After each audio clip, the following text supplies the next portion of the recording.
Dynamite download. AEW 2020, John Silver. Special event, as you can see, SPD. For a splashing good time.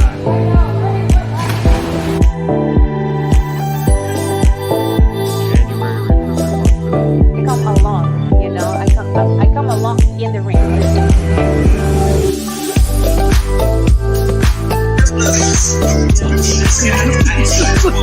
mean, I would not want to. I would not.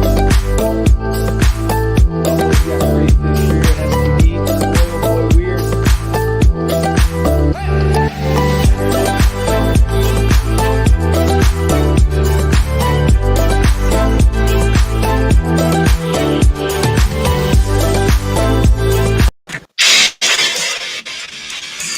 Some Judas tonight. Oh,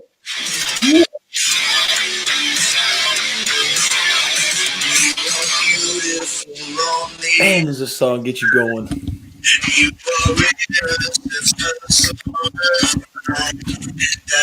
in a cold one, baby. Here, gents.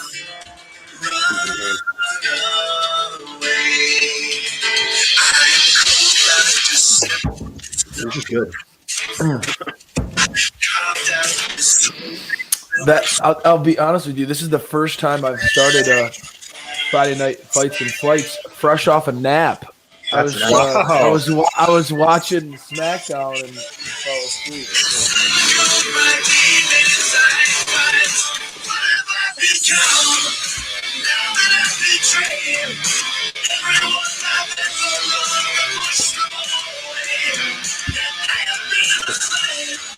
Hey guys, How many times do you think we listened to this when we were down in Jacksonville, SPD? Easily double digits. I mean, We were blasting this all around town. It was great. Every time we got in the car. Hey, everyone. Welcome to Friday night flights and fights. Cheers to the weekend, everyone. Salute. Our code word for tonight is Rio. So we'll get things off the bat. My voice is back. I'm ready. I'm excited to talk. Wow. You are, yeah. It's not Jake the Snake over there anymore. It is back in the ring, brother. Hey, guys. Thank you so much for tuning in tonight. I should have started off the show like that and pretended like so, yeah. Yes, man. Oh, man. that's two guys. Man, Mind Runners, he's prepped to get us slammed tonight. Between Brian and Mind Runner, these guys. I do have a feeling we'll be talking a lot of Riho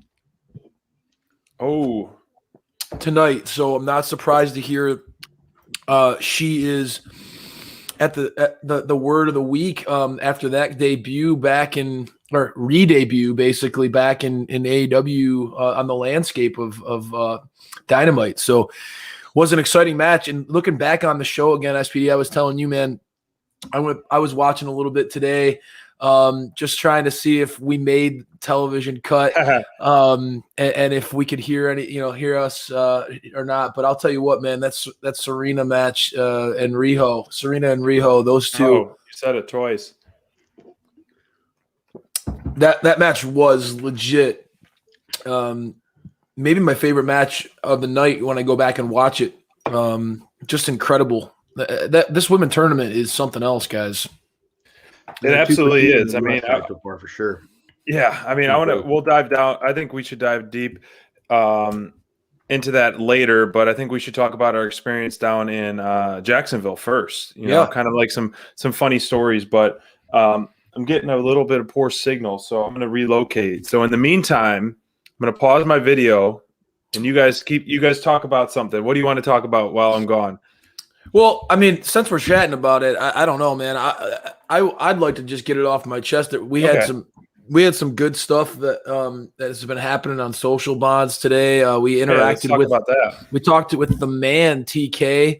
Dynamite Download was tagged in a post from Thunder Rosa. That was awesome. With her match going into this upcoming week. So, man, it was one of the things that we talked about a little bit at Bonds when we were down there was just, trying to keep up with social and be a part of the event and try to have a good time and stuff. And one of the things, me, I'm kind of a deep dude. I sometimes will pontificate on what it's like to walk in the shoes of someone else, man. And I can only imagine. Just today, we were tagged in that post that Thunder had, right? Yeah. And it was like my phone was just bzz, bzz, bzz, bzz, all day, bro. I cannot, off, man. I can't imagine though, dude. Like, I cannot imagine what it's like to be in those shoes, bro. So, how much that she gets. Imagine how many notifications she gets a day. It's got to be in the thousands. Oh, dude, and then for Tony today. And the reason why Tony jumped in and responded to us, I don't know how many of our loyal fans were engaged in that conversation, but it all was on the heels of the Murder Hawk Monster and Phoenix, two of SPD's favorite guys in the whole company, getting announced to be in a qualifying match. So, TK jumped in. There was, as always, there's a lot of folks on social who love to sling arrows. I was jumping in trying to defend AEW a little bit, but even I was like, well, I don't understand. I don't, and I didn't at the time. I didn't understand why Scorpio Sky or Cody or Penta were automatically into the match when two of the hottest stars in the company. One of them won't be in the match, right? But Tony. He jumped right in. He explained. I think SPD is going to want to be a part of this conversation, but he jumped right in and talked about it. So it's amazing when these people are accessible to us, and we have to be mindful when we're on social. This is one of the things that I take a lot of pride in what we do here, Bonds, is when they pick up their phone and they're scrolling, they're not going to see hate coming from our crew. It's not going to happen. And that's something that I've taken a lot of pride in. I think anybody can sling arrows. Anybody can be a critic. We're fans. Easiest way to get traction. We love the product. Why hate on something we love, right? Amen, bro. Amen. So you got the luxury of sitting at home and watching this one. Give us a little take on what it was like watching the show, the flow of the show, maybe before we get SPD back to join us, and as we have some great comments, if anybody out there wants to throw out a comment or two or a question or two, that'd be great. But Bonds, give us a little rundown, give us a recap of your column, anything that might have jumped out at you in this show. So the show in general this week, I thought the pacing was really good. Sometimes I struggle with the pacing of Dynamite. There's once in a while, there's one or two too many segments for a 2-hour show. And I think this week there was fewer than last week, maybe 2 fewer segments total. Yeah. And it felt like the show flowed a little bit better, even though I did have a problem with the Luther match, because I thought that match was just really short and there was no interference. And I mentioned that in my column. I was like, okay, if you're gonna have Orange Cassidy and Charles in that match, you have to maybe have some Miro interference or Kip interference. That's what we thought. Yep. And I thought when the match ended so fast, I was like, okay, there's going to be something that happens here, and nothing happened. And that was the only real moment in the show that I was like, okay, that's kind of weird. Yeah. Other than that, though, I thought it was a very consistent episode. Just overall a good one. I gave everything an elite except for that, and I think that was fair. Yeah, I think that and that even when we could get it in that lens of the Luther himself, just I get it. There are a lot of fans who are critical of having Luther on the show or having a talent like that when your roster is as stacked as AEW's is, right? I mean, we've talked about how, man, it feels like we haven't seen, we just talked about it. It feels like we haven't seen Scorpio Sky on Dynamite in forever. And how many names? I don't think since I started covering stuff with you guys, we haven't seen him on TV. Right. So when you have a match like that and you throw in a Luther, I understand that some fans are questioning, man, why is that happening? And we thought, SPD and I thought when we were down there was, man, this match isn't even going to happen. Miro is going to attack them and he's going to beat them down. And it made a lot of sense storyline wise. The thing I will say on that match, SPD was quick to show, man, Chuck Taylor, man, he looked like a powerhouse in that. It was shocking. It was more entertaining than the match itself, I think. Honestly, like the little nuances that there was going on back there. So I really enjoyed that part of it. But I'm here, relocated a little. Well, thank you. There. Much crisper. Looks great. The new family dog knocked over my beer, and he started drinking it. So that was a little bit of a. And he started drinking my water glass that I put on the ground. So you can't have anything. My dog. You want to see if he will make a debut? Let's bring him out. This is a positive show. Before we get back into the diving into the wrestling, bring Charles in there. We're talking about Charles Taylor anyway, so why not bring that Charles in? So I'll get him in here in a second. SPD, we were just kind of spitting about what it was like for Bonds to watch the show. But I will say, I agree with you, Bonds. That's one of the things that, Dynamite tries to pack in. This is Charlie. Isn't that puppy kisses? Britt Baker, if you follow her on Instagram, she is just all about those cute puppies. And SPD, I have a feeling if you get this shared with her, she'll be so happy. That's such a cute little pup. Charlie. Oh yeah. Oh. Okay, let me go. I want some beer. Let me go. That's Charlie. All right. Let's dive into the action. Now that you're back, we definitely gotta get into it because there's so much that we want to talk about, SPD, especially for me. I didn't have the opportunity to talk much on a Wednesday night. So I'm chomping at the bit to dive into all things AEW. And so I'll let you pick, bro. What do you want to talk about first? So what I want to talk about first is just our experience down there and some of our fun stories that we kind of have been reflecting on over the past 48 hours. So first and foremost, everyone, we flew down there. And our layover was in Atlanta, and there's not many flights to Jacksonville, so we kind of just watching BTE and stuff. We kind of expected maybe to see someone on a flight to Atlanta, or see someone walk in the airport. And I think Charlie's going to the bathroom. Oh, Sean. But a nice big dump. All right. Good job, Charlie. But anyway, good boy. All right. As we stay on track, Mike and I are getting some food, and then we're walking to our gate before. Then I look over and I see someone with a bedazzled mask, and oh, that's Caster. And they're like, oh, sweet. And then I was like, oh, I see someone over there with another AEW mask who's a bald person. I didn't know who it was till later we found out it was Stu. And then Mike Crayfish he's like, that's MJF right next to Caster because he's wearing, of course, his Mark Burberry mask. He was wearing the Burberry mask. And then Burberry mask. And then we look to our left 15 feet, and then there he is. Jon Moxley! So imagine us, right? We're standing in the airport wearing our Dynamite download shirts, and we're trying our best to be cool, right? That was one of the things that SPD and I talked about. We didn't want to be disrespectful to these guys because they're traveling and we didn't want to be like, hey, look at us. It's not about us, right? So, but one of the coolest moments of the whole experience I felt was we were hanging out in the airport and SPD and I are just kind of standing there. And first he's like, oh, that's Caster over there. And I was like, oh yeah, that's definitely Caster.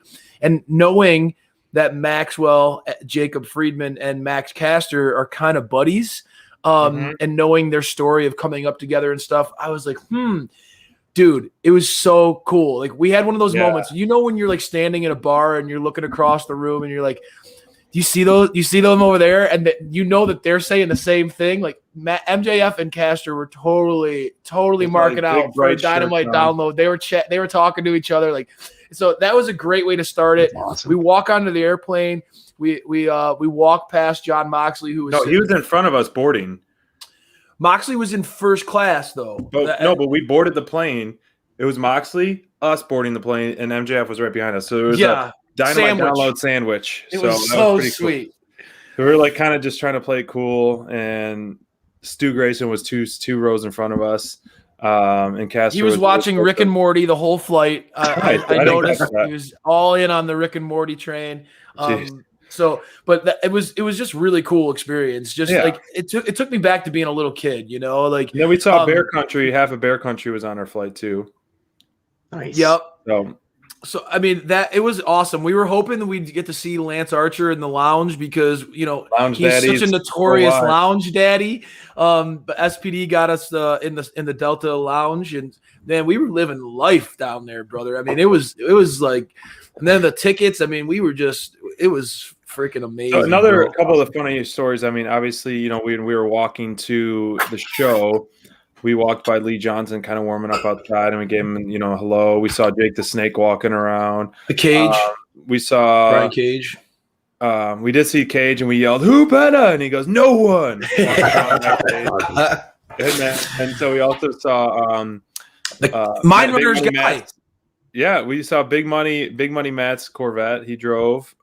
We saw 10 driving by too in his Mustang. His yellow Mustang. We drove by a couple of the talent boarding the bus, but one of our funniest stories of the night, before the show, all the heels and the faces are getting on side stage, and we're close, we're yelling at them, and they're waving. Sunny Kiss is just absolutely super, extremely nice. So nice. We did see the captain. The captain was there with Mrs. Captain, and so Mrs. Captain was sitting by us, and so we said hi and thank you for the cameo from Mind Runner, and he goes, "Oh, no problem, appreciate it. Or, you're welcome.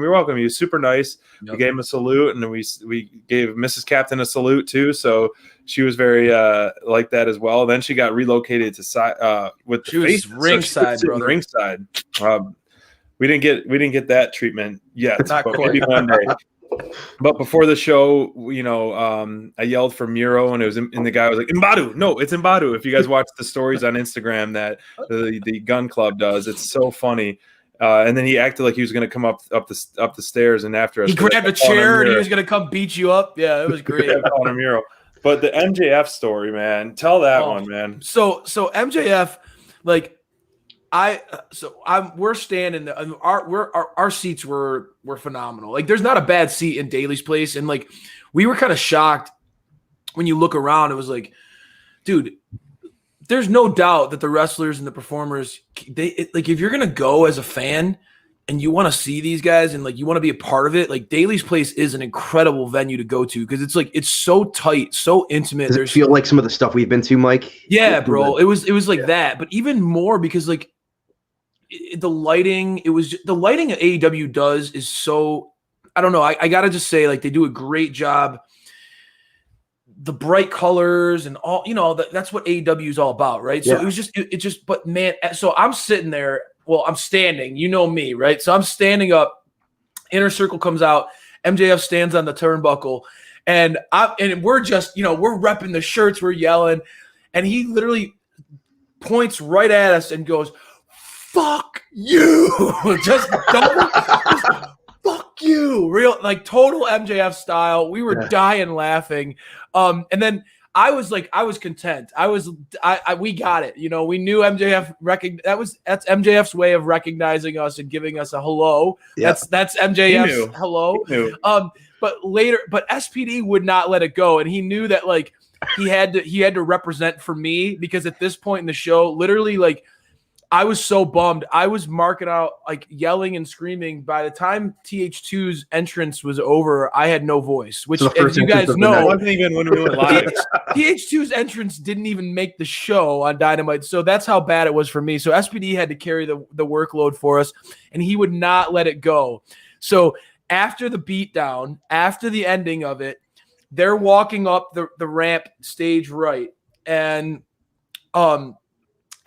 SPD keeps going, "MJF sucks." He just keeps yelling at it, nonstop. And MJF turns and SPD, why don't you go ahead and take it from here? What did MJF do for you?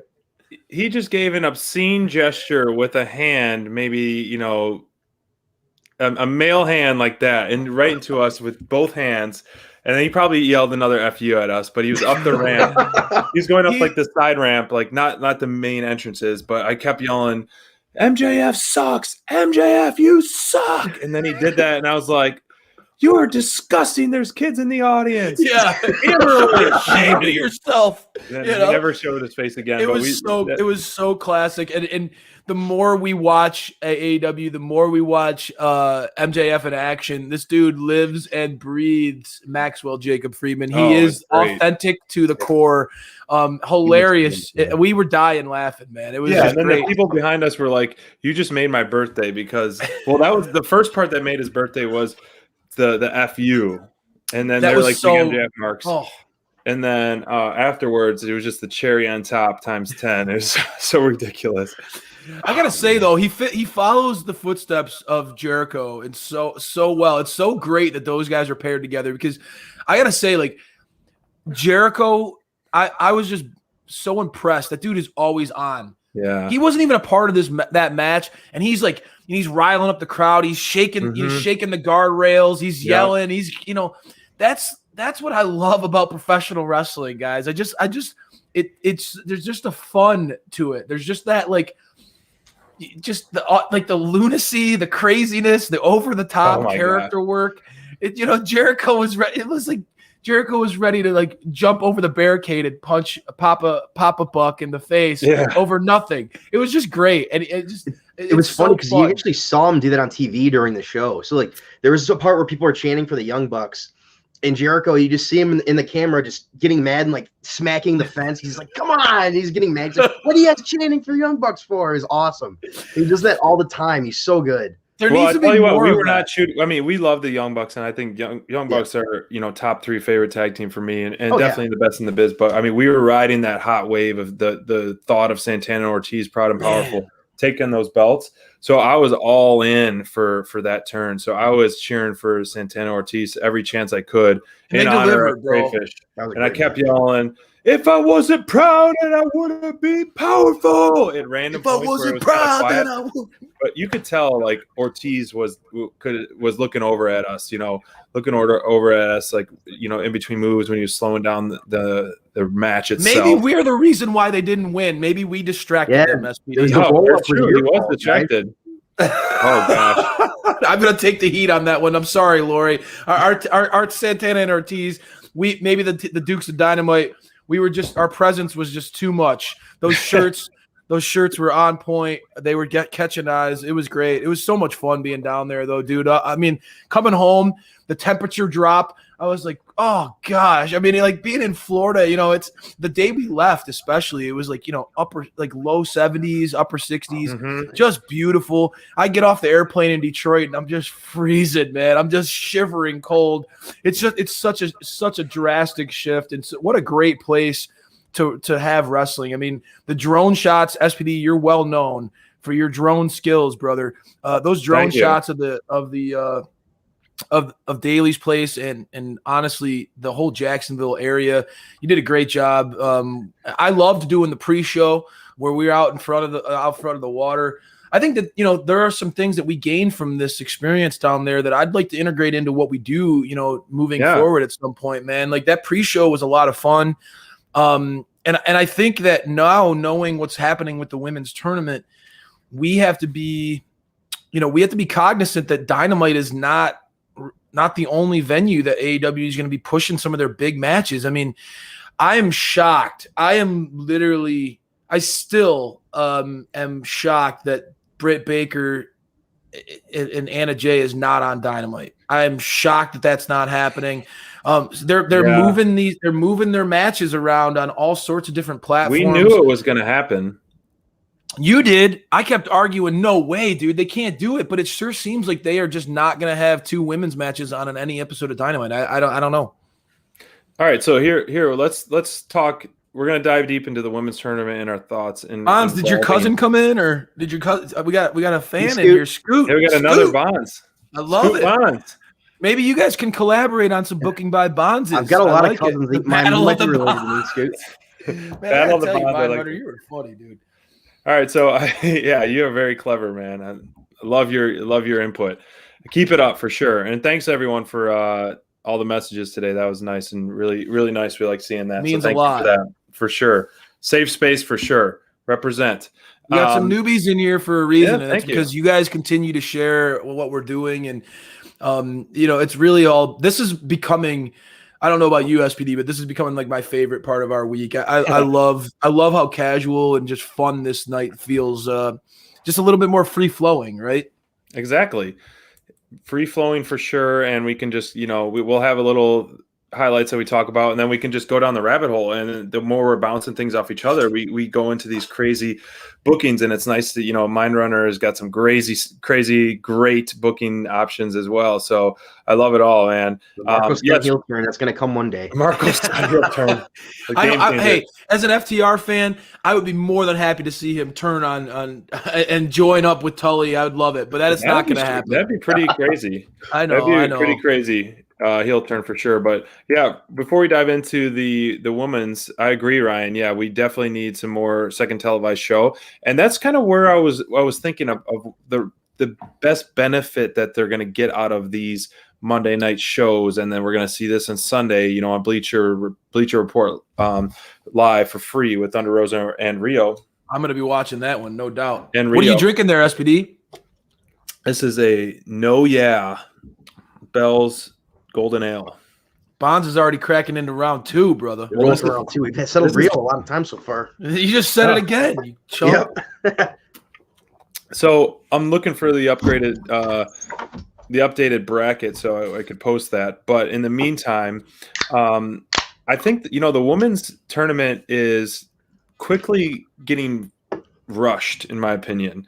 They announced this, and I think they're kicking themselves in the butt because they're rushing it too much. You have 2 outstanding matches that we've seen on back-to-back Dynamites. Both matches could, be high round matches. Thunder is deserving of a Dynamite spot every single time. Layla Hirsch is clearly showing her growth. But last night's or 2 nights at Rio and D match should have been a finals, if they put Rio. Gosh, dude.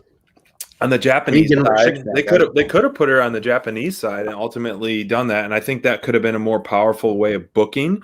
Given like some real noticeable star power on that. Not saying that there isn't star power on the Japanese side, but like recognizable to the AEW fan base, to the casual AEW fan, right? For sure. In my opinion, that could have been a way to bring those matches to Dynamite as well. Maybe have her in that and have her matches on TV on Dynamite. That's not a bad call, Bonds. Yeah, but for sure. I mean, it's going to be a great match with Thunder. But yeah, I just I mean, there's so much. You and I were going back and forth, and I know SPD. It's funny because women's wrestling I've been an advocate of women's wrestling before I even got married. So I'm going back over 5 years now. But you and I remember I would have arguments with you about the talent of a Bailey or a Sasha Banks and stuff like that. And that was never your thing. You were always slow to come around. And now you're such a huge fan of what you're seeing. It's really fun for me because you're like, man, I wish they gave the women's tournament a little bit more time to breathe and that we got to see more of these matches on Dynamite because these women are incredibly talented. I mean, the showcase. And we'll get into that. We're going to talk about now that we've been able to see the Japanese side. I know that the team here, the Dukes of Dynamite, we've gotten some arrows slung at us too for not being all over the Japanese side of this tournament. Heaven forbid. Right. But we love what we were seeing on the US side, and we'll get into this whole thing now. Let's jump in because this isn't updated without Rio winning, so you can tell everything but Rio. Oh God, dude, this is a sipper beer. You guys are gonna get me messed up tonight. So let's talk about. I think we should talk about the Japanese side first because this is fresh. Let's do it. Saw Yukasaka. I can't even read the names. We saw. Here's the winners. You got Emi, Sakura, Rio, and Aja Kong. Yeah, so you can read it for me. Yeah, Yukasaka Zaki. Oh my God, excuse me.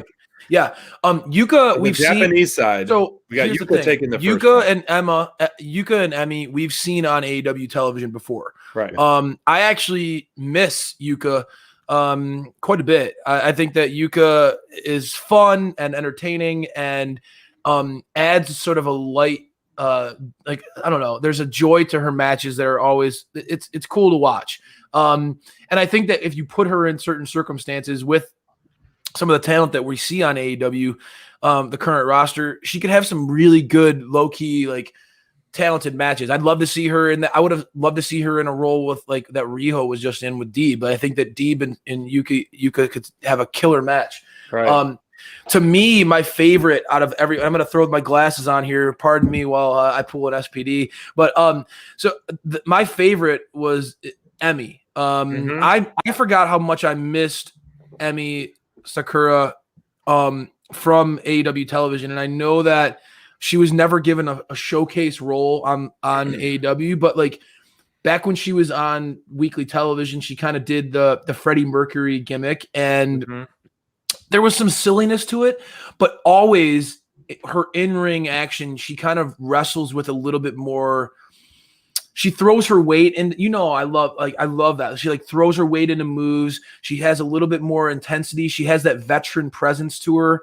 Right. I'm a fan of that, and I think that match, the Emi versus Venny, was my favorite match of the first round. Venny was very surprising too. Yeah, go ahead. I really liked some of the moves that Venny was doing. Emmy's had some awesome chops, some brutal hair whips, and Venny was going to the top. She did the bit, or she or he, whoever they, genderless wrestler. We looked more into this. Venny's a genderless wrestler. Yes. The big moonsault to the outside, which was probably the biggest high point of that first round on the Japanese point in terms of big moves, like risky moves like that. Yes, we saw some top rope moves, but like going to the outside. So I think that was like I agree. The Emi and Venny match was the best back and forth, that could have gone both ways. It really did. To me, I watched the Aja Kong match today. I know she's a veteran of the business, but I don't see the draw factor. I don't know, man. It was just a slow match, and she was very slow moving, and it just didn't seem like jiving well for me in that moment personally. So the Aja Kong main event, or the last match of the tournament, really was kind of a disappointment for me. The Yuka Sakazaki match was great. There was a lot of great of those like backbending submissions, the 450 splash finisher, there's a cool like delayed vertical suplex that Yuka did. So like those first two brackets so the next match or next round, Emi and Yuka I'm extremely looking forward to that. Yeah. Those are the two front runners for me coming out of the Japanese side bracket for sure. I think either one can go to the finals, and I'd be happy with that for the Japanese side. Bonds, why don't you jump in, because SPD and I watched this together in Jacksonville, and I think that he and I kind of had some very similar thoughts coming out of it. I thought he and I both were pleasantly surprised at what an incredible match that, because Venny we haven't seen much at all to this point. Yeah, that was the first time. I kind of was like, oh man, I remember Emi, and I like Emi's style. I was very, very much impressed with that match. I'm a big fan of how that went. I was shocked, and I don't know about you. I'll let you take over and jump in, but I was shocked that Maki Ito lost, just because she seems to have the most buzz out of really anyone on the women's side from Japan, especially on social. I mean, that's why I was shocked too. That was the big one. Like social media all week was buzzing about Maki, and that was like, honestly, that was almost as strange as like on the US side when we saw Rio and Serena Deeb in the same round. What'd you say? Us as well. Oh man! What'd you just say? But ultimately, I kind of like that this is kind of throwing some curveballs, this tournament. It's not been like, oh, we know who's going to win this round. We don't in a lot of instances. I think you guys both picked Serena last week. No, we had a debate, and I lost the bet. I picked Rio. Gosh, rub it in, why don't you? You got me that beer at Dynamite, so we're even. All right. I like that there's been a couple curveballs, and that makes it more fun. When the booking is obvious, it's annoying. And I do think it's interesting that Yuka and Emi are both been on AEW television before. I think that's smart booking in a lot of ways, because you have people that are recognizable. And so now, I would say Aja Kong's probably the least recognizable name out of everybody left, right? So we have a lot of folks that are left that people know about, and it's going to be for both sides good because we're going to get more exposure for AEW in Japan and more exposure for Japanese wrestlers over here, and that's only going to help the business. So that's great. Yeah, I mean, for me, I knew Aja coming into the tournament. I know she's a legend in Japan, and I haven't watched one of her matches before. Honestly, I'm gonna try to avoid talking. I wasn't overly impressed by that performance. I didn't think that, to be honest with you,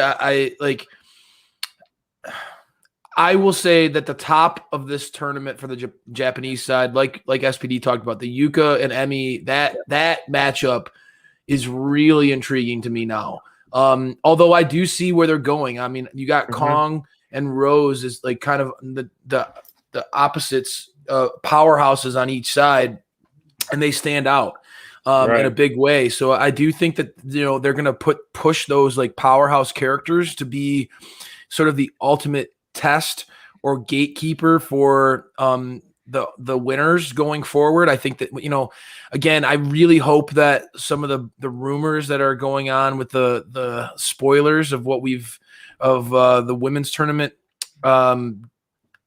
are just rumors, because I want this to be the coronation of the DMD. But I will say I do think that the way that this tournament has been booked is a showcase of what AEW is all about. There's that there's that, like, the surprises. They like to keep us on our toes, but there's always breadcrumbs and there's always something to keep us coming back for more. And I don't know about you guys, but I'm fascinated to see who comes out as the winner of this. Once I saw Thunder was in this, and once I saw Britt, I mean, obviously the U.S. side got me geeked out about it, right? But once I got to watch that Japanese side, that first round of that, there are some talents there that are lurking, and it'll make for. I wonder who's going to emerge from that side of the bracket. Yeah, I said this to you, and I stand by it.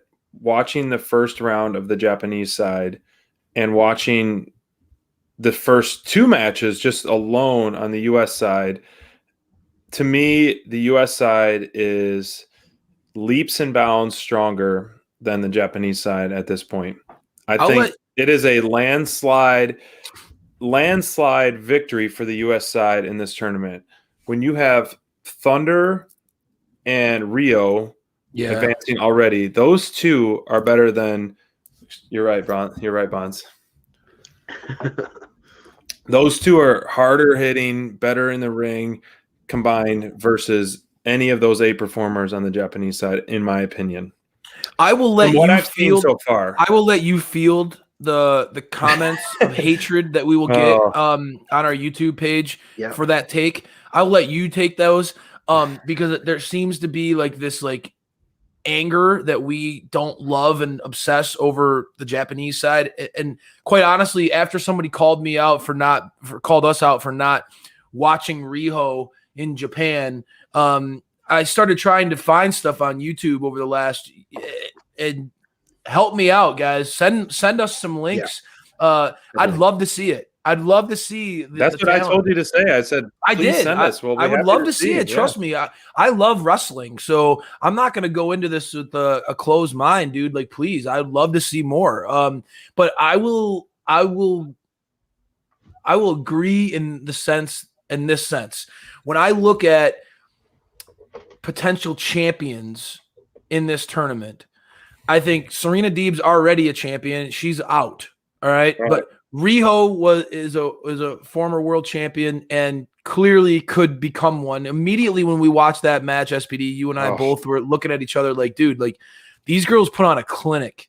I mean, you were reminded why she was the first ever champion. It was phenomenal. I was beating the drum for Deeb, like with SPD and I had that friendly bet, and I was like, dude, Deeb is such a polished pro. She's so freaking good. And again, it was one of those moments where you forget how good someone is when they're out of sight, out of mind. So for me, seeing Serena and Riho. But I think that Britt Baker is clearly championship material. Thunder Rosa, all of us, and I know we're not alone. The internet, IWC, getting tagged in a Thunder Rosa post was amazing. I loved that. It made me feel so good. She's amazing. I love Thunder. But Thunder could easily become world champion, and we all want that to happen. Nyla Rose, anytime, I mean, you put her in her presence alone, she commands that respect. And I know that I'm not alone when I say that Ty Conti is turning heads. I mean, Ty Conti is somebody who we all think has massive upside. So I hear you, SPD. I think that there's a lot to love about the U.S. side. I think that we should be very proud of the women that are representing the U.S. side in this tournament. And I think that there's no reason, like when you look at the way this bracket is established, they should be, whoever comes out of that side should be the favorite.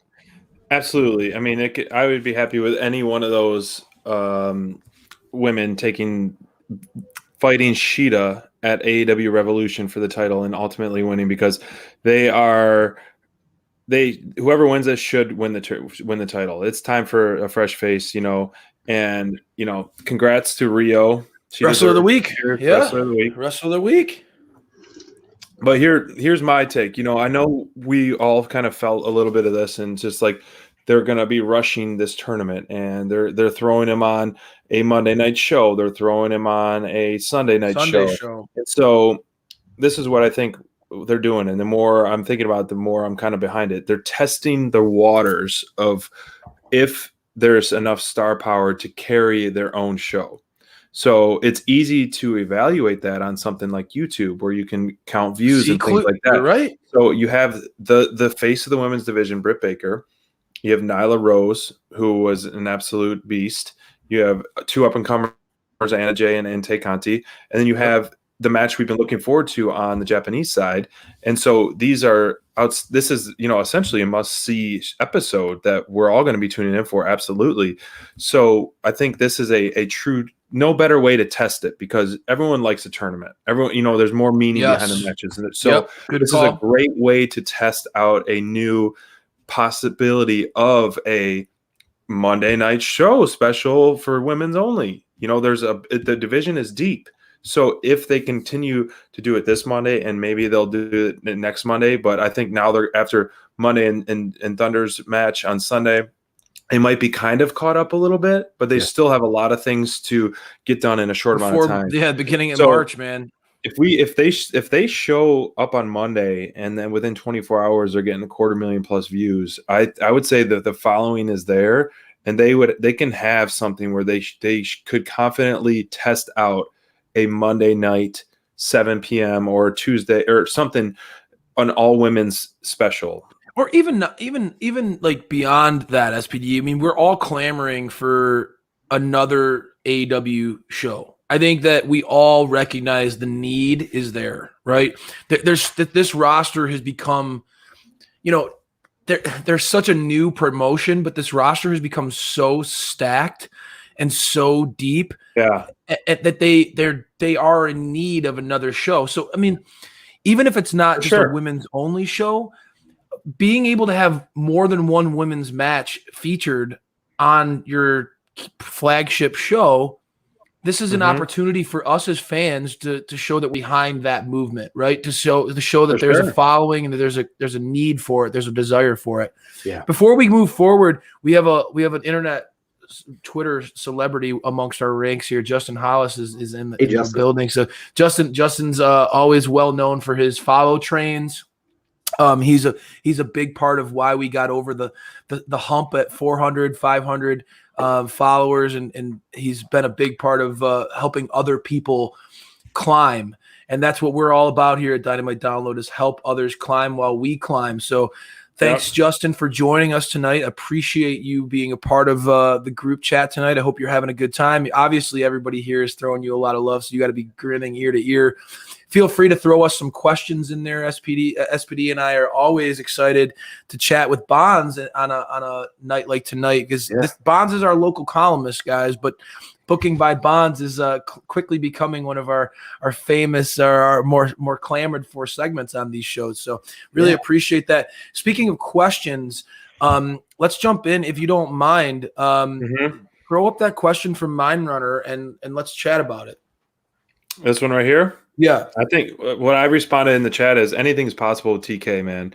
He is the forbidden door. So he makes the rules. He does whatever he wants and what's best for business, not to steal a quote from someone else, but it's true though. Facts are the truth is the truth. So, that was your favorite chant. That was your favorite chant. I really think they could get some kind of it would be a tape show. It wouldn't be live, where they can do a Japanese match, like go back and forth. I mean, with Excalibur doing such an awesome job so far, great. It's got to be exhausting. It's a marathon for sure. I definitely think that it would help AEW tremendously with viewership in terms of doing that. They could do throw a couple Japanese promos on Dynamite to really help push that show and things like that. But I feel like AEW should be doing more promos for this tournament. Now once they start to get to the final four, at least there needs to be promo work, and even social battles or something with the waiting room. We know the importance of a social battle, bro. I mean, the Acclaim versus MJF and Jericho is still classic. I mean, I told you when that is like the funniest thing. I told you when that was announced that was going to be such a joy to follow. But Bonds, as our resident booker here, how would you book this? How would you book the tournament? I mean, now that we've seen some of the first round matches kind of settling, the dust is settling. Has it changed anything in your opinion? Who's your favorite? Who do you see pulling out the W in this thing? Man, it's tough. I still think the favorite has to be Thunder or Britt. But Rio really impressed against Serena Deeb. So again, what'd you say? I caught it. But I think she purposely was very impressive in that match to remind us how good she is. So, I mean, I think we all said like we expect the winner to be from the U.S. side. I expect that as well. I expect it's probably going to be Britt or Thunder Rosa. And that's just my, those are the top two on that side right now. I think having Rio come back after almost a year being gone to win the tournament immediately would be a little rushed, just for a character perspective. I agree. Right. I think that it's probably going to turn into, I would assume that, man, it's tough because if we're going based on what we've heard from the rumor mill, Nyla Rose is going to make it deep in this tournament as well. So I think the next round would probably be, it'll be Thunder versus Rio and Nyla versus Britt Baker, and there we go. And man, this is a tough one. I shouldn't have put that one in our poll. Sorry, guys. But it's tough. I just think that it's going to be probably Thunder or Britt, just because of the star power, because of the long-term pushes of the company. You have to expect, like, hey, we need to build up more stars. They aren't using their current women's champion at all. She's not on TV. And so we have to push somebody that we're going to put on TV. Like, it's frustrating. I feel bad for Sheeta. She's not even, during this whole tournament, she hasn't even been on television. It's for her title. The winner gets to face her, and she hasn't even been, that goes to SPD's point about some promo work. It would be great to see. I know that Sheeta, is doing a lot of work to help manage and produce the Japanese side of this tournament, and that's a testimony to her, like, as a champion. I respect that in her a lot, but it would be really great to see Sheeta get an opportunity to, especially since she's a part of that Japanese side, mix it up, get in the face of one of these competitors, like get angry, show that fire that you have, show that competitive spirit, do something. She brought it out against Abaddon a lot. I really liked that stuff. I agree. That was the most fun. Yeah, I really enjoyed her side of that feud, and like I just wish that they would use her more on television, and because when they do, it's good, it's entertaining, and she's great in the ring, and and her promos are fine. So I don't understand. Well, we're talking. You mentioned let's segue out of the women's tournament because we've spent a lot of time on it, and we're still this time next week. So much is going to be different. It's going to be so different from where we are right now, guys. It's kind of hard to follow, but I was just going to say Friday Night Flights will be down to the final 6 competitors, I believe, because the Thunder match isn't till 2 Sundays from now. Okay.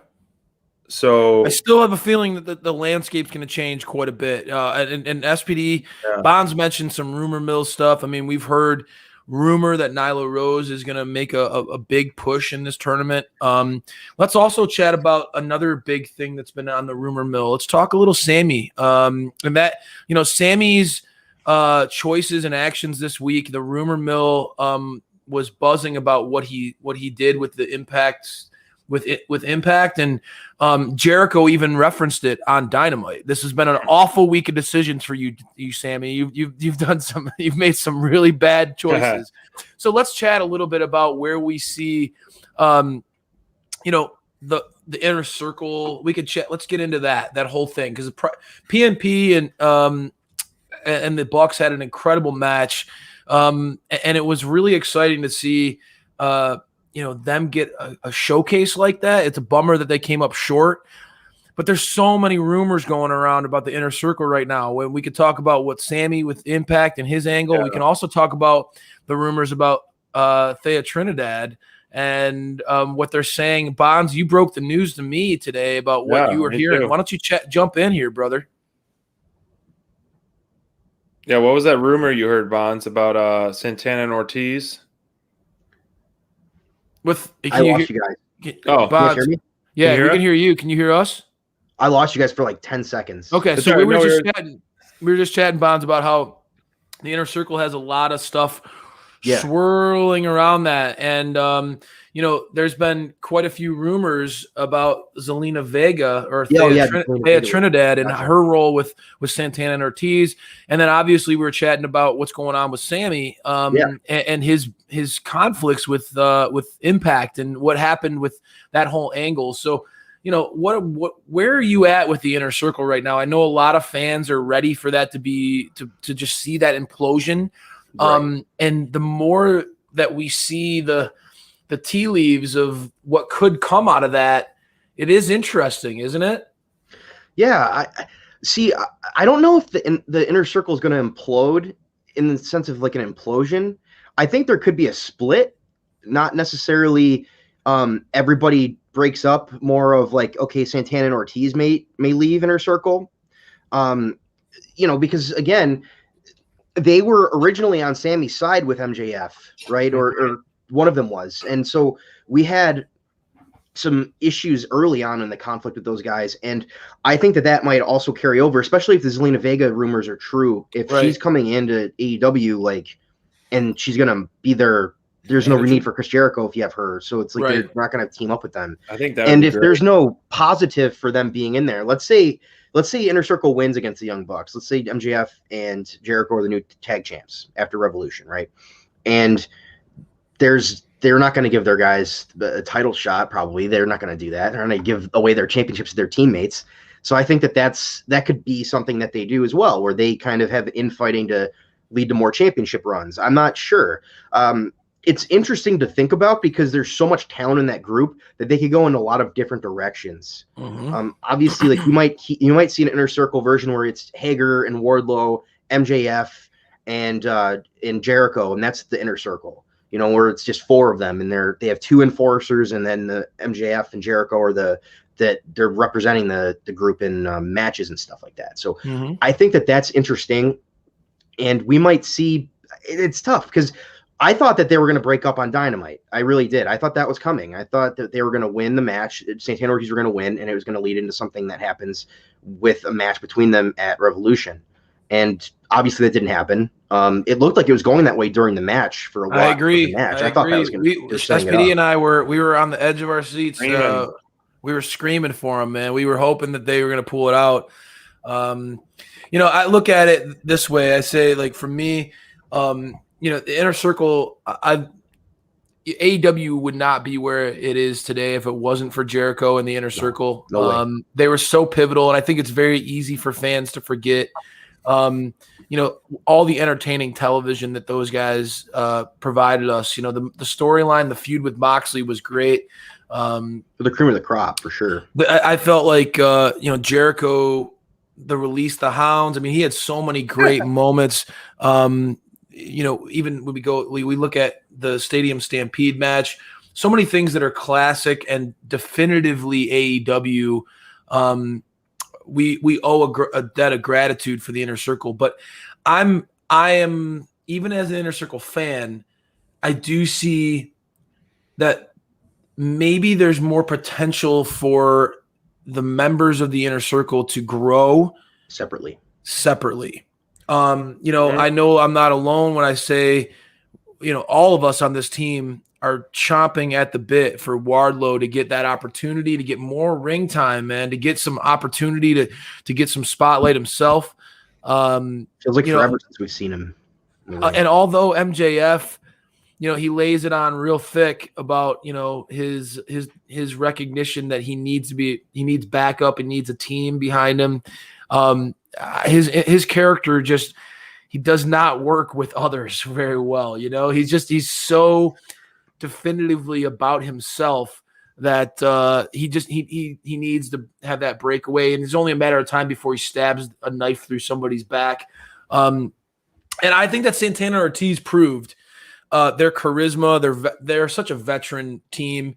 They don't need the Inner Circle. They don't need the Inner Circle at this point, man. So I have a feeling that the stories are already so exciting for what could happen independent of this group that it's only a matter of time. And I know that I don't need to say it to you, but there's already been a new heel team that has kind of taken the reins in AEW, and I feel like is going to gain some steam over the course of this year, and that's Team Taz. So I think that, as the Inner Circle, as one door closes, the chapter of the Inner Circle closes, another one's going to open. And I think the Team Taz is going to get some real feature moments going forward in AEW. I see a lot. I was so impressed with Brian Cage when we were there live, SPD. I was so impressed. We got to see him twice. We saw him on Dark, and, he was wrestling a big boy on Dark, and to see him be able to do what he can do, it doesn't matter how big of a guy Cage is in the ring with, he can manhandle him. The dude is just an absolute badass, and so I felt like that was one of the things that I walked away with the most. There's only so many human beings that are that physically impressive. He's the Wolverine in real life. Yeah, bro. He's just he's unbelievable. Yeah. And the fact that he might, he's got another guy in his crew that's going to push him from being the enforcer of the team. I don't know, man. I think that Team Taz has it all. Oh, you're right. Yeah, I mean, you guys are. We're all high on Team Taz. We have good things. Ryan throwing out a controversial take. Ryan, that's an interesting one. I think we should dive into Team Taz after this, but I'm curious about how would you book the Inner Circle for the next 4 months? Because I've been thinking about this. This is how I see it. What'd you say? I said, are they going to be around that long? Yes, I think they'll be around that long. So what I think, I'm gonna work through this. So Revolution, Sammy's gonna cost MJF and Jericho. Jericho and MJF are still gonna be buddies, but Sammy's gonna feud with MJF. Ultimately, then somehow Santana and Ortiz are gonna break away, and then you're gonna have this like shrunken Inner Circle with Hager and Wardlow and MJF and Jericho, and it'll be those four for a little bit, and then they'll break away. So Santana Ortiz and Sammy will be the first to break. Well, Sammy's already broken away. Next is going to be Santana Ortiz. Even after the loss, I think MJF and Jericho are still going to, MJF's going to just kind of trying to, knock some sense into Jericho and saying things like, come on, man, we still got it, and all these things. And ultimately there will be an explosion of, Wardlow turning on MJF, and then MJF ultimately turning on Jericho. And so Jericho is going to be left alone, but then he'll turn into babyface. and he'll just get a resurgence again. Yeah, So I that's see the shortened version of it. Okay. The only hole, I see in that is like I don't see, like Mindrunner pointed out, Hager and Wardlow have had this tension. I understand that they beat each other up and Wardlow kind of establishes dominance, but if the inner circle continues to dissolve, it will be a very short time. You got Wardlow and Hager, and there's not more people separating them. I have a feeling they're not going to get along really well. I feel like if MJF and Jericho lose at Revolution, the gas pedal is getting pushed, pedal to the metal with this team imploding.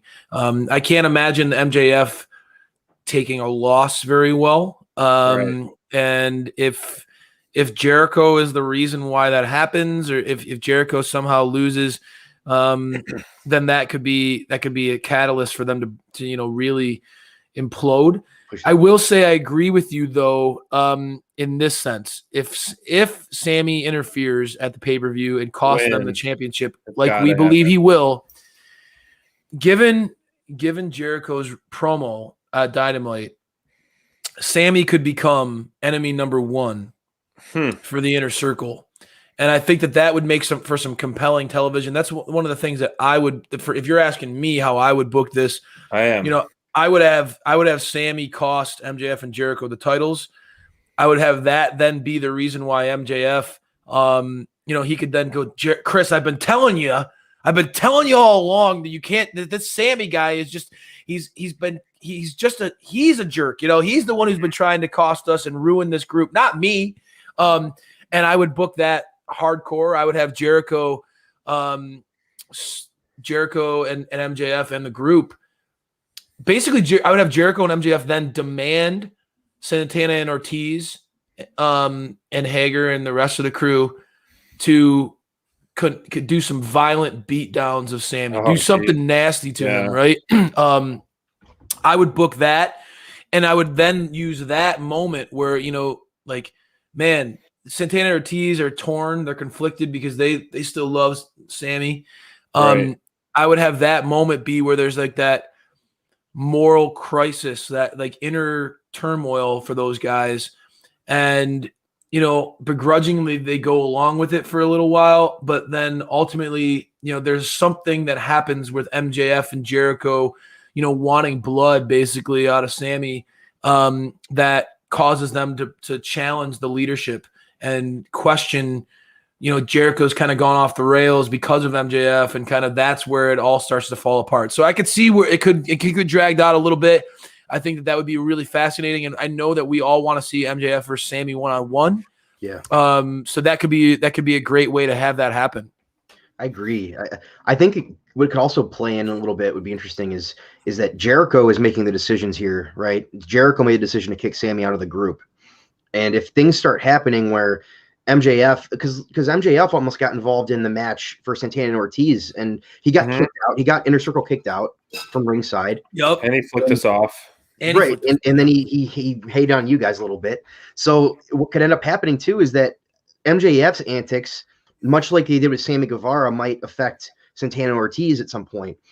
Which you could think about it. It did. If he wouldn't have interfered, they wouldn't have gotten kicked out of ringside, and then that did affect their match. You're right. So if we see these little nuanced things happen more and more often with MJF affecting them, and they start getting more ring time because they haven't been in the ring enough, but if that happens more often, or even with Hager, if he has a singles match, or Wardlow, or Jericho, if these things start happening more often, where he's, instead of just interfering with Sammy and affecting him, he's affecting everyone with his BS, right? And we might see that also happen, which that might be a little bit of a, too cliched because it's already been done.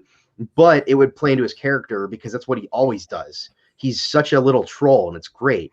Yep. He could either do that to get rid of everybody else, so it's just him and Jericho, or to even take over Inner Circle and get Jericho out, and that'd be interesting as well. We might see Inner Circle without Chris Jericho, and that'd be really weird. Well, that would be weird, especially like the whole I think it'd be kind of funny, like Judas is his theme song and all that stuff, and like for him to welcome Judas into the inner circle, basically MJF into the inner circle, and have him then lead to the betrayal and the excommunication of Jericho from his own group, the thing that he created. That would be fascinating, Bonds. Yeah. There's no wonder why you're the lead booker of our team. I love that idea. Would certainly be ironic. Oh, for sure. That'd be a blast. Yeah. But there's just some SPD, you there? Yeah, I'm here. All right. Oh. Yeah, I lost you guys a second, think too. I keep losing you guys. Sorry. You keep You're leaving good, us? There's some interesting stuff, and what I really loved, I mean, it just goes back to what JR said the other week, how, we're looking at, in a few years, or I would even say in less than that we're looking at a ring full of champions, essentially, with the whole inner circle. But on that note, speaking of champions. Speaking of champions, huh? You think that the titles are in the future? This is the Rio. Rio. I love it, Rio. Jungle Boy ever leaves the AEW and Rio's still there, it needs to be Rio. I love this jam. This is such a perfect theme song, man. I swear. So good. He can never change his gimmick. It'll never turn up the music on my headphones so I can just jam out.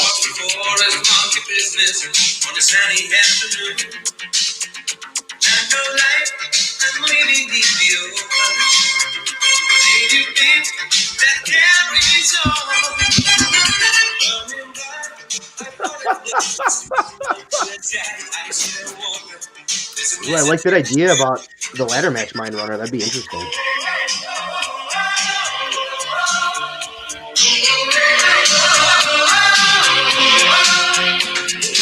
How bummed are you guys that they didn't play this during the show?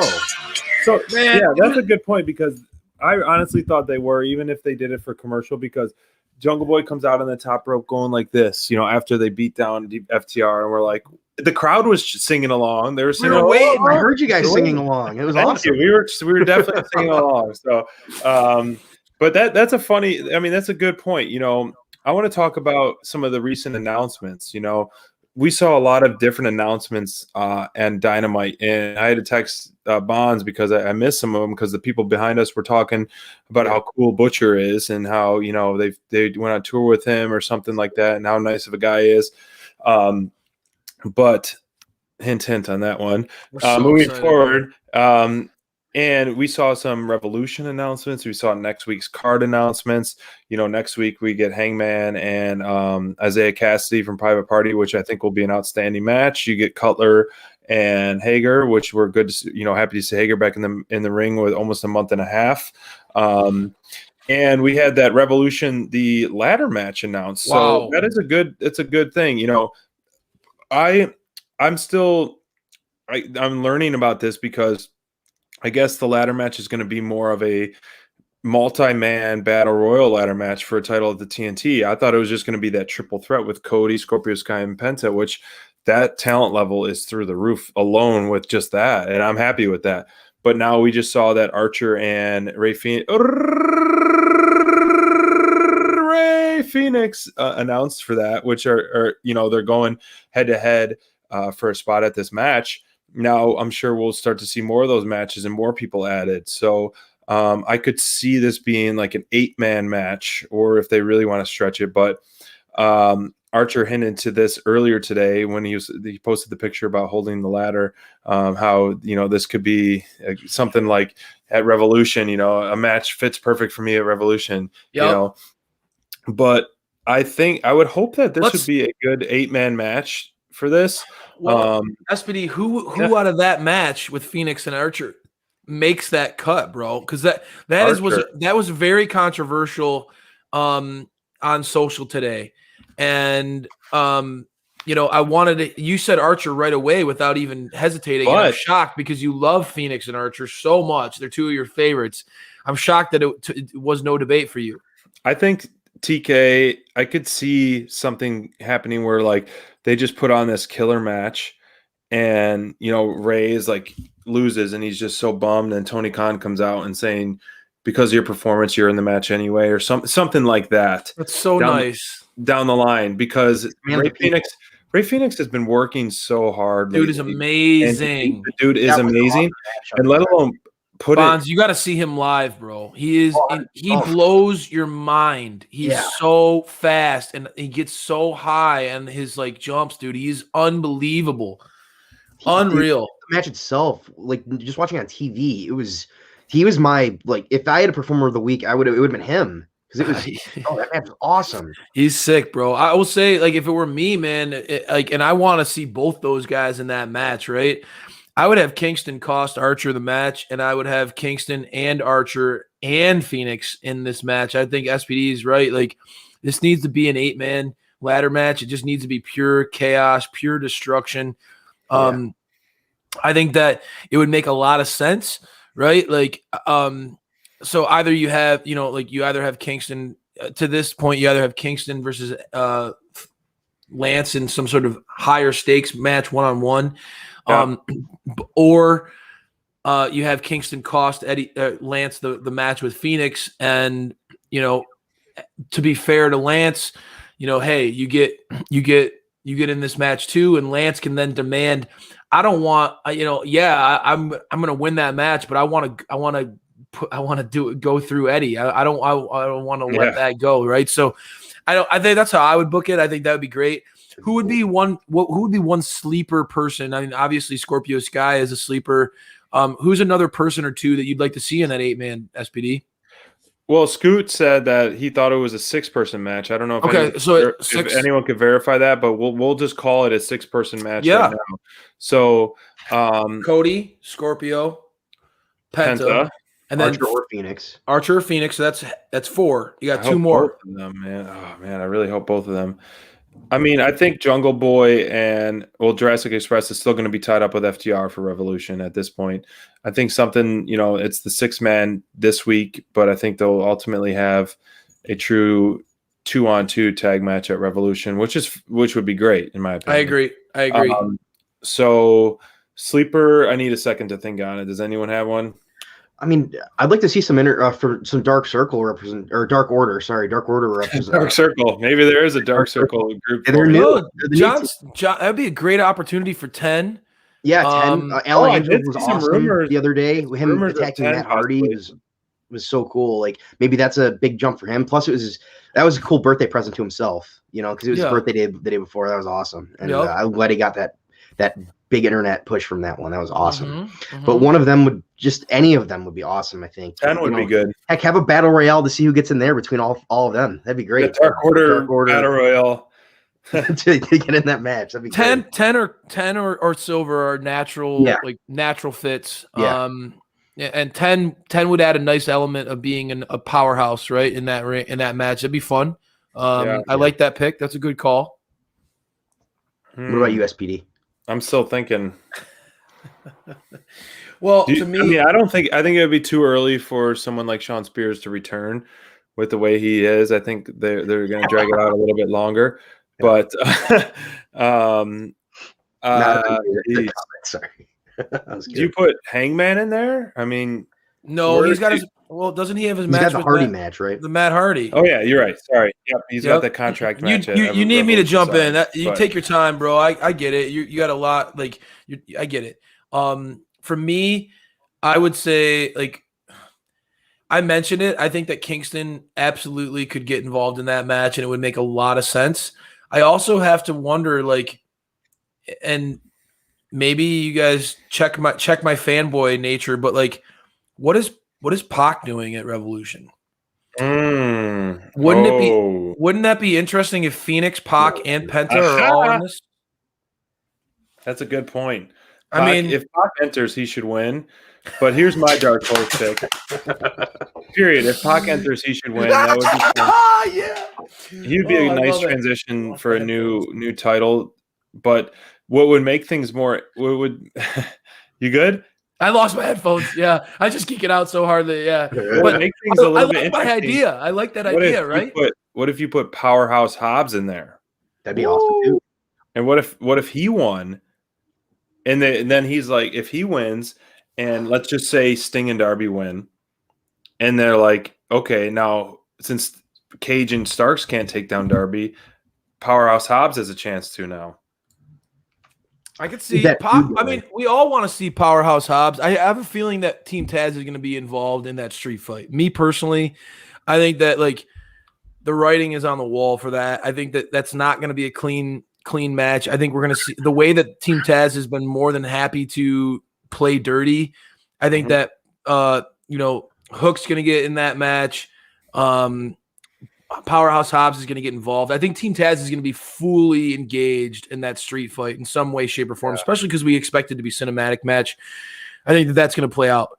But for me, I don't know, man. I'm thinking off the cuff here, and I just was like, dude, if Phoenix wins and Penta's already in the match, and you somehow get that third member of the Death Triangle in that match, bro, not only would that be awesome from a storyline perspective, but like a ladder match with Pac, Phoenix, and Penta, like, and Scorpio Sky's in there, like, dude, just like sign me up, bro. I mean, like, that would be absolutely bonkers, right? I mean, like, defying gravity, like, yeah. Can you imagine what those guys can do in a ladder match? I don't know, man. I think I'm. Hey, I know that we interacted with a little bit with Tony Khan today on Twitter. Hey, Tony, if you're listening, make that happen for me, brother. Yeah. I am a Pac fanboy. You guys. That would be, and I think that everybody would benefit from that. I just think that match would be absolutely incredible, personally. For sure, absolutely, I completely agree. Speaking of matches at Revolution, the biggest bombshell of all was the barbed wire death match. Barbed wire explosion death match. So. I have no idea what to expect out of this, man. This is going to just be a absolute bloodbath, brutal. This essentially, I haven't seen one of these, but correct me if I'm wrong. This will essentially lock them in the ring, and they can't just like be thrown outside or anything like that because it's barbed wire surrounding, and so they're trapped in the ring. So it's going to be a true wrestling match and just a true brutal match. What do you expect out of this? Dude, I have no idea. This is going to be intense. Yeah, you tweeted out what a barbed wire explosion death match looks like for us, and because we were still leaving the arena, and I went and watched that match you posted, bro. Yikes, dude! This could be. I mean, the one thing I'll say, and I know that I try not to listen to Jim Cornette anymore because he's so polar opposite of what we're about. And he blocked us.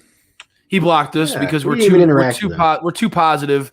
But I still try to like keep up with, because I know that the IWC still there's so many people who value his opinion and they love that negative take. He speaks for so many trolls. So Jim Cornette's the ultimate internet troll sitting in his basement getting paid money to do the things that so many people love to do, and that's just talk negative stuff. But I listened to a little bit about it, and like, of course he's just crapping all over this. And I think like the thing that I can say is, and I said it on Twitter and I'll say it again, is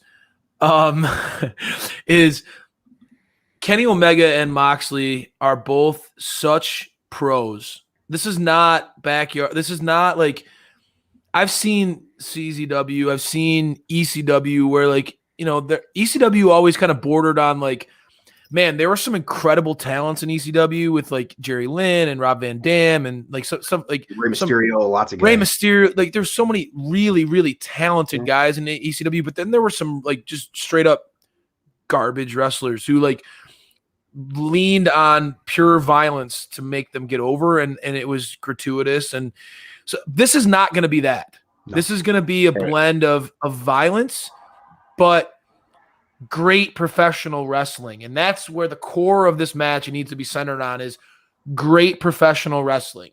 I don't know, man. I think that these two guys are some of the best in the world. I can't wait to see Mox get his hands on Kenny in that kind of environment with that kind of, and after what we saw live SPD with like just the V triggers to the face, it was brutal to watch. Even Dynamite was brutal to watch. The end of that show where the Good Brothers are holding him up and just just stiff knee to the face. That looked like a brutal V trigger. Oh man, I have and had tickets to Blood and Guts in New Jersey, which was supposed to happen end of March, and I still have my tickets. I keep rescheduling it, so I don't know when Blood and Guts is going to happen. But You do? Yeah, I still have them, and Ticketmaster keeps rescheduling. So they give you the offer for refund or keeping them, and I'm keeping them. I mean, I'm gonna go whenever they decide to book that show in New Jersey. So when they get back on the road, it'll happen. So if you want to come out, Crayfish, you got it, brother. We'll got go it. to it. That'd be awesome. This match, I don't know. I I didn't know if this was going to be. I was asking you, Crayfish, if this is going to be like a taped match or if it's going to be live, because if they're going to have a live crowd at Revolution, and obviously I confidently feel like the street fight is going to be a cinematic taped match, and this one could and maybe should, for the safety and just the execution of it, be a taped one. But I don't know. They're, like you said, they're two professionals, and it probably won't be. But it's a tough thing to probably transition to at the end of the night, and just it's gonna be bloody, bro. You're gonna need you need to have a little blankie, and you need to have something to cover your eyes, because that's gonna be a tough one for you to get through, bud. Sean, treat it like a cage match. You know what I mean? It's basically, this is a more hardcore cage match. SPD is the muscle of our group, but he can, if you give him any blood in a match and he just gets the heebie-jeebies, he just turns into he's a scared kid. a little is fine, but like the Cody Dustin match was just nauseating to watch. Even though that told such a good story, that was very tough for me to handle. I get it. And when I in college, I've seen a lot of things, with my major and stuff, so I'm able to handle it, but in an appropriate different mindset. That being said, when I was backyard wrestling as the infamous SPD, we would take food coloring, like red food coloring, and put it all over our face, and that stuff doesn't wash away that good, but it looks great on camera. It looks great. Maybe Kenny will bust out a little red food coloring and you squirt it, and then you get some major color. It was awesome. So that's a nice life hack for you. Thank you for the pointer. I have a feeling that if Kenny was gonna get busted open from a headbutt on Dynamite, there's gonna be plenty of blood on this one. Barbed wire is just unforgiving. Barbed wire is unforgiving, man. Anytime that they bring barbed wire into a match, and it's the real deal, that is tough, bro. I mean, that's tough to get through. I get it. But do you think that this brings in, I mean, obviously Omega versus Moxley for the title. We've talked a lot about it on Dynamite Download, who takes the reins as the number one contender. I did not see Moxley getting his rematch this soon. No, but I support it. I do too. I think they're going all in for Revolution, man, and they're not really pulling any punches. This Dynamite is always a jam-packed show, but the way the pay-per-view is shaping up, there's a lot of star power in this one, as there should be. But it's so. Let's run through the card. So really quick. Yeah. Obviously, Moxley and do we have it? Do we have a graphic? No, they haven't. There's so many. I haven't put one together, but I'll definitely do it for next week's show when I'm sure more things will start to come together. Pan out. So main event: Moxley Omega barbed wire death match. You have the street fight. You have the Sheeta versus number one contender. You have the Young Bucks versus the Inner Circle. Yep. So those are, two titles on the line, three titles. All three titles are on the line other than the TNT title. And then you have the Hangman Hardy for the salary match, for the first quarter salary match. The ladder match. Ladder match for number one contender. That's a full card already, AEW. bro. That's a full card. What else do they need to add? But they're gonna. They will. There's going to be more. They will. But that's already a full card. You're right, though. I mean, you'll probably add FTR and Jurassic Express.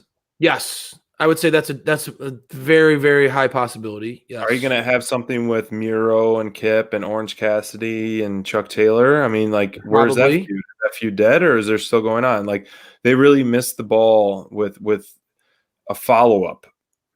What happened at the wedding? So I don't know if that just ended. That would be kind of strange. It's hard though, dude, because like you say that, but then like there's so many people who are just like, please get this feud over with. Like, I'm fine with it if that was it. but it's just strange how they do that.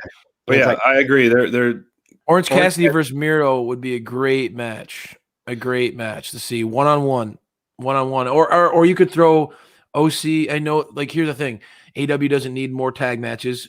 But if they wanted to go that route, they could go Orange Cassidy and Chuck versus Kip and Miro. But I think that what they should do is Orange Cassidy with Chuck on the outside, kind of like his entry, and then and you have Miro one-on-one. You just put that match one-on-one. Yeah. Who would you pick to win that match?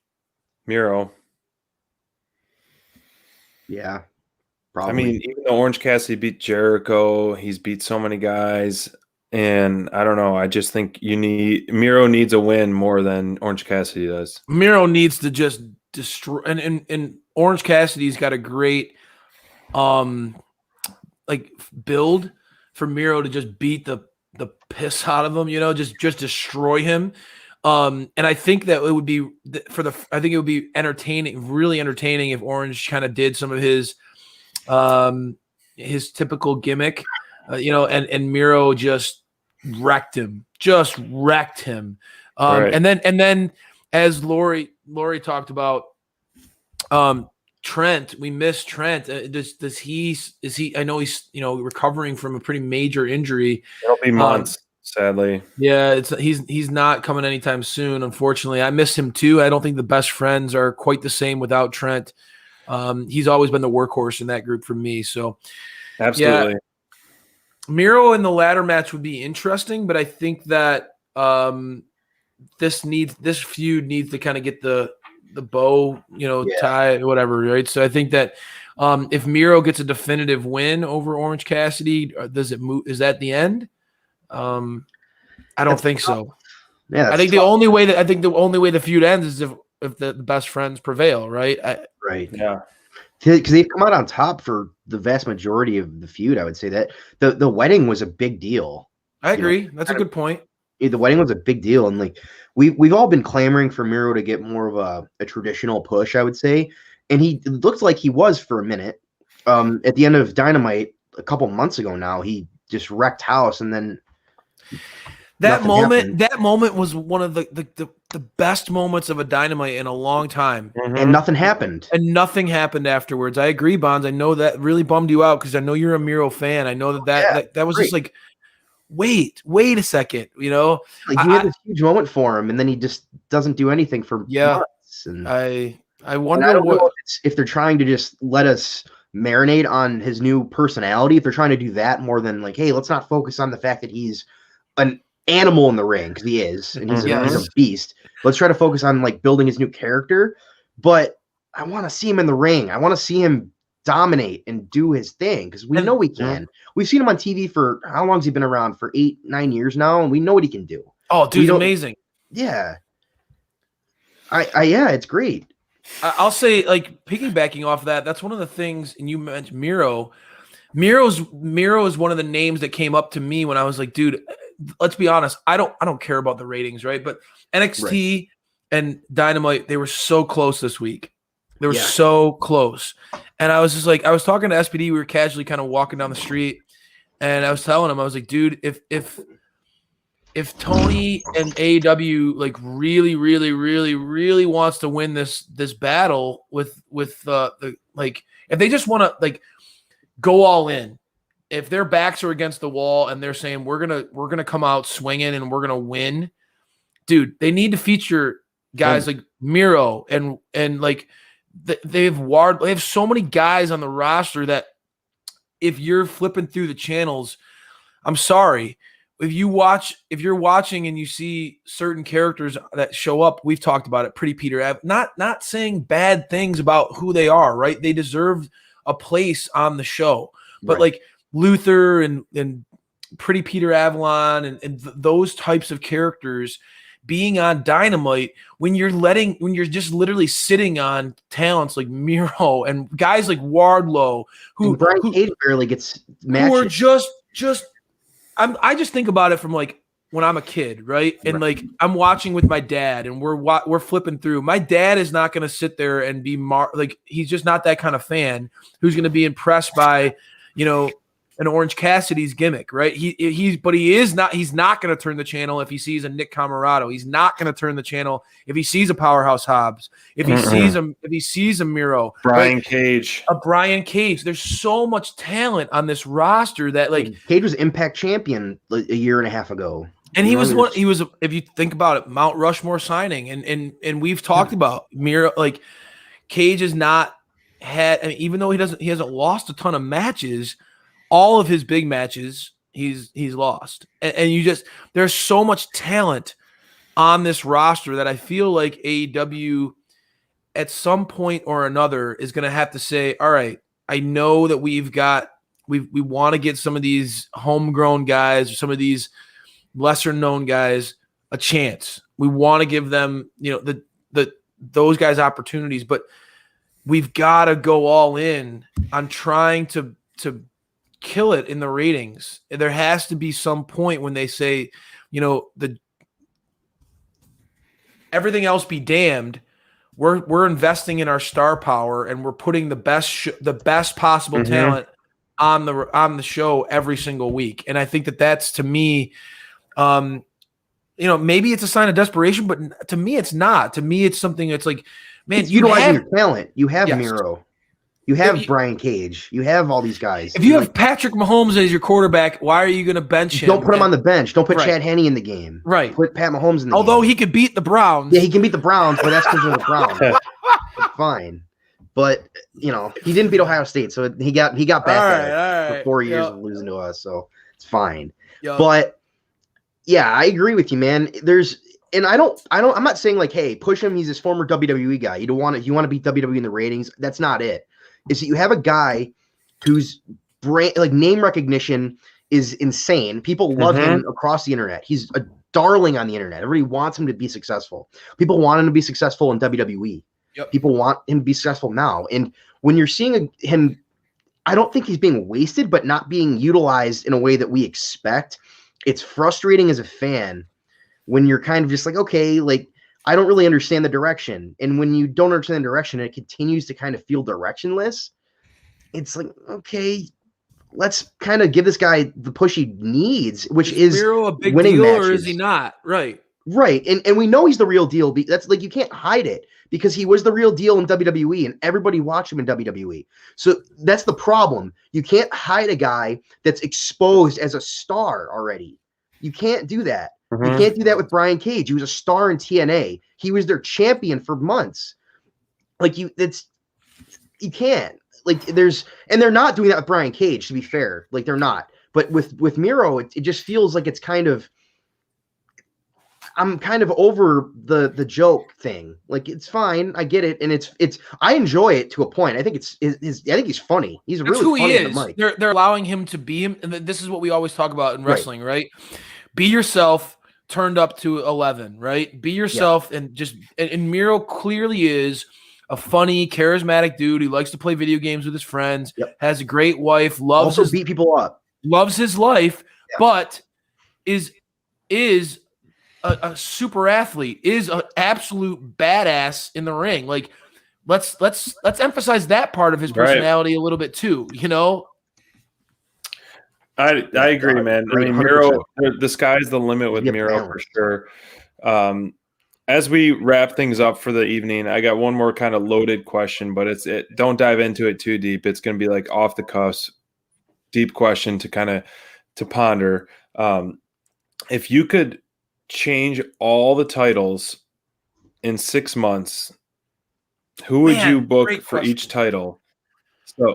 So if you could have all title swaps in 6 months, it doesn't have to be in 6 months, but in 6 months' time, we look back in this in August. We kind of reconsider this, but like if you had to book it today, who would you want the champs to be in 6 months? Women's champ, TNT champ, tag champ, and world champ. Okay, so I want to see everybody who's with us live in the chat. I want to see you guys chatting about this too, because this question is freaking awesome. For everybody. Hans, are you ready to answer that question? I'm down. Definitely. Go ahead, bro. Take it. World champion. I'll start with world champ. I want Lance Archer to be the world champion in the next 6 months. I love Lance Archer. He's the man, and he's been on a tear in the ring recently, and he deserves it. he's a veteran. He's been around for 20 years. Give him the top belt. He earned it, and he's earning it every week on TV. He's on Dynamite week in and week out lately. We went through it like a little hiatus where we're like, where is he? Where is he? For months, he would randomly show up on Dark and just whoop people's rear ends. And now it's so refreshing and so nice to see him week in and week out. And we saw seeing him live and do that choke slam of Phoenix into the guys and then do a freaking barrel roll, a somersault into them. Like, we're seeing new stuff. So, okay, as you go on. So, women's champion, I'd love to see Thunder get it. I love Thunder Rosa. I think she's awesome. There you go. Perfect. Good job, Ryan. Great Ryans think alike. With TNT champ, with TNT champ, that Wardlow thing I did last week was pretty cool. And that would take a lot of shenanigans going on, but I think that'd be a nice belt for him to earn before he's in the world title picture. That's a nice transitional belt. The TNT titles for TNT is, not as big as the AEW World Championship. It's the next belt. It's the Intercontinental Championship of AEW. Absolutely. Yep. And that'd be a nice transition belt for him to get into that main event picture. So maybe Wardlow is that TNT champion. Tag champs, Santana Ortiz looked awesome. I'd love to see them get a face run after they break up with Inner Circle as champs. That'd be really cool. Mm-hmm. FTW belt, if that's going to be a thing, I'd like to stay on Brian Cage as long as possible because he's the man. But FTW, we're not talking about FTW because that Fair. right now it's Fair just enough. no. Well, then Brian Cage still. Okay. All right. Crayfish, are you right? We should do this. Let's do this on Twitter tomorrow. Yes. At Twitter universe, because these are great questions. Like, if you could have new champions, I agree. I'll go if you want me to go. Please next. do. Yeah, I'm thinking it out. I agree. Kenny Omega will still be the champion in 6 months, Brian. But if it had to have a title change, this is how I would book it, So I would put the TNT Championship on. The revolution is televised. Ricky Starks, baby. TNT Championship on Ricky Starks. The tag team champs I would put on Santana Ortiz as baby faces. They would start off as heels because they are right now. Take the championships, win the crowd over, and turn into baby faces during their run. Women's championship. Whew, man, this one is it's between Britt and Thunder, and I would love for the story to come full circle for Thunder to sign with AEW and then have the championship.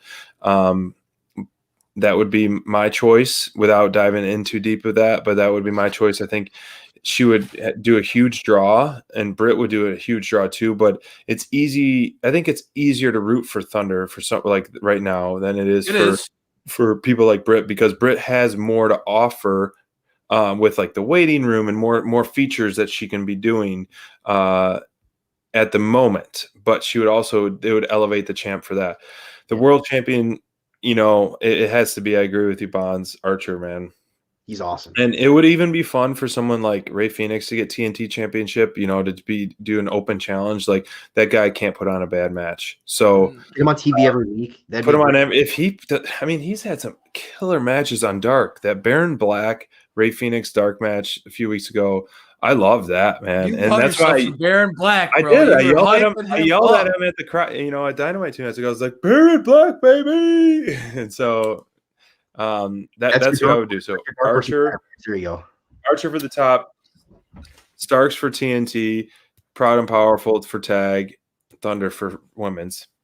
That's a good. Yeah. Crayfish, pressure is on, bro. As we're wrapping things You're up. writing him down, Mike. You're really thinking in this one.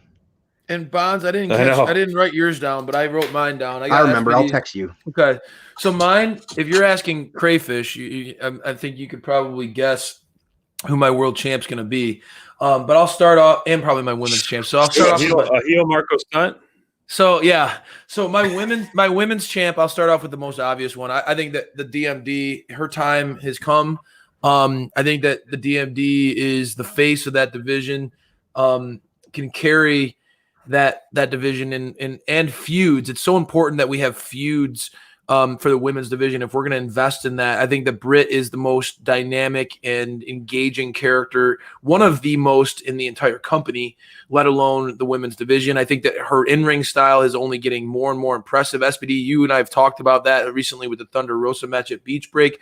Just Britt's showing more power. She's kind of like she's emphasizing a little bit more of her strength. You could tell she's working out a ton. Her in-ring style is showing that. So I think that there's nobody quite like Britt in AEW right now. So I'd pick Britt as my women's champion. And I'll go with the next. I'll go with the men's world champion. I would go with Pac. Pac would be my world champ, and here's the reason why. No, you don't even need to give a reason because we would support it 100%. You know I love Pac, right? You know I love Pac, but also I will say he has that history with Kenny Omega, and I've heard the commentator team, especially I've heard Excalibur talk about it, but Pac is the one guy on the AEW roster who has pushed Kenny Omega, who has beat Kenny Omega, who has shown that he can hang with somebody like Kenny. I think that Pac is every bit as good as anybody else in the world. So I'd pick Pac as my. The commentators team has put Pac over, saying how he's the best in the world. I mean, we talked to Alex Reynolds, and he said that he's the one who he marks over for and thinks he's the best wrestler on the roster. The truth is the truth. The truth is the truth. My screen didn't freeze. I was just smiling. Okay, I was just. I couldn't tell. That was great. So Pac would be my world champ, and I'm gonna throw you a curveball here. I'm gonna zig when you guys think I'm gonna zag. You think that I would go FTR with my world tag team champions, but I'm gonna say I would love to see Phoenix and Penta get a run as the Lucha Bros. Come on, and so of course, yes. if you could do the Death Triangle as the champs. At one point in time, I think that would just be absolutely badass television. I think that would be so compelling. Have Pac, Phoenix, and Penta all with gold, and to see I just love all those guys. Their in-ring style is just incredible. I just geek out every single time I see those guys. Love those guys, and I know SPD, you'd be on board with that. So Lucha Bros, first class ticket, first one on the train, bro. I love it. The Golden Triangle, as Mind Runner says. I love that. And that would be kind of where I would go with it. It would be personally satisfying to me, and I think that it's very realistic. So I'm going to go that route. And then the TNT champion, when we think about what that title is supposed to signify, it's really the face of AEW, really the representative of that company, right? And to me, there's nobody who would be better in that role than MJF. That's awesome. That's so funny. You called it? No, I was gonna put that on even before you said that, bro. That's so funny. I was gonna, So I think that MJF, we all think, I didn't even think about that, but that'd be cool. He's so ready. Like, we know that he could be world champ, right? He's capable of doing that. But let's give the guy a title run. Give the people what they want. Let's give the guy a title run. Let's see what he likes and see how insufferable, what a total jerk he will be. And especially this title. I think that obviously the world championship would be a great aspiration and a great goal for him. And I think that he would kill it as world champ, right? But if you give him the TNT title, right, the Cody's belt, and Cody, rub it in Cody's face. Rub it in Cody's face every chance he gets. Awesome. And I just think that, he would live that, right? In interviews and in stuff, all that. Like, he would say, of course I am the TNT's. I'm like, it would just be perfect for his character. It would be, he is the face of the company. Everyone hates him. It would just be perfect. And he'd be so insufferable and he'd be so good carrying around that belt. If I was TNT, I'd be calling Cody and Tony all the time saying, get that belt on this dude now. He's just such a dynamic character. We all like Darby for what he represents and his creative side, but I just think that MJF MJF is such a classic douche heel. He'd be so great with that gold on it, and I would love the idea if Mind Runner just threw it out there again. This dude is classic, man. This guy's creative as hell. If he throws a Burberry strap, that would be the icing on the cake, man.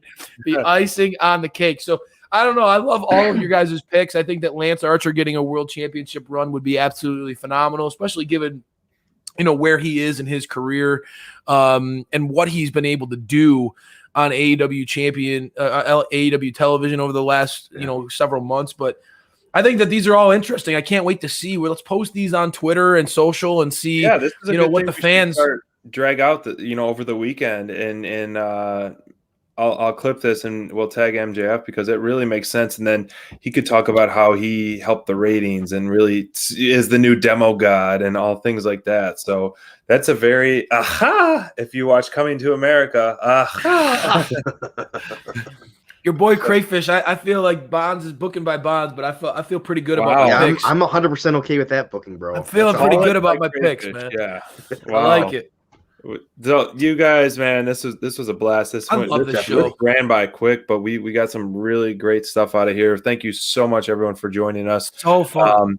We are going to. I'm here in Michigan visiting some family and doing some stuff, but I'm gonna get our behind the scenes trip, quick little segue or mini video that I'm gonna throw together about us being down in Jacksonville for Dynamite. Plus, we're gonna hopefully have some new interviews on the cusp very soon. So stay tuned for that. You guys will be the first to hear as soon as those get confirmed. But thank you guys for tuning in for Dynamite Download Friday Night Flights and Fights. You guys know where to find us on social, our Twitter, our Instagram, our Spotify if you're driving in your car and want to listen to our show. And Bonds' article is live on AEWDynamiteDownload.com. So he spends a lot of time. It goes really in depth. As you guys know how well booking by Bonds is, so make sure you check out his article on AEWDynamiteDownload.com. It's a nice, great read, broken up into segments of the night and his top performer and moment of the night too. So, thank you guys so much. Thanks, guys, for stopping by and spending your Friday with us. So fun. We love doing this show, and it's definitely a blast for us. So we're gonna ride off into the sunset. One more reel for the road. Real.